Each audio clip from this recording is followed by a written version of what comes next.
So our print finished. Let's see here. Let me clean it up a little bit, but I'm not going to worry about it. So let's see. There's some tabs in here that are supposed to lock into place. We would drop this in here and get it to snap in. Looks like it's not lined up right there. Did they intend this to be adjustable? Or the other one had an access spot. So it looks like it's not quite right. Alright. It just didn't want to quite go in there. So now when we put this thing here, it completely blocks the access to that trimmer. Just, if you put it this way, I think it'll give you access.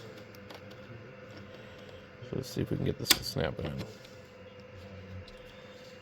Yeah. Things don't always line up great with these type of things.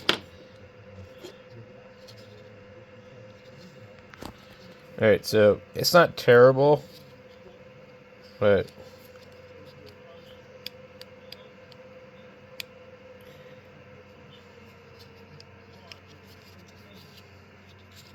not the best tolerances in the world. But anyway, there's the finished product for that. As long as you put it in there just right, you can adjust it. The nice thing about this is it should breathe pretty well. They probably should have vented the other side as well. I know that they made a design with this so it would go like on the side of a 3D printer, like right here.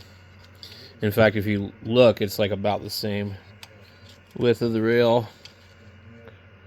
So that was what they were kind of going after. It was like, okay, we can put this on the side of a rail.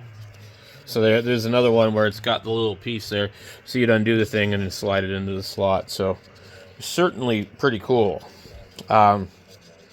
Definitely.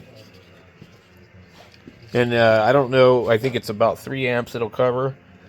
So you could take the 24 volts from your 3D printer and drop it down to whatever you needed to use. Pretty cool.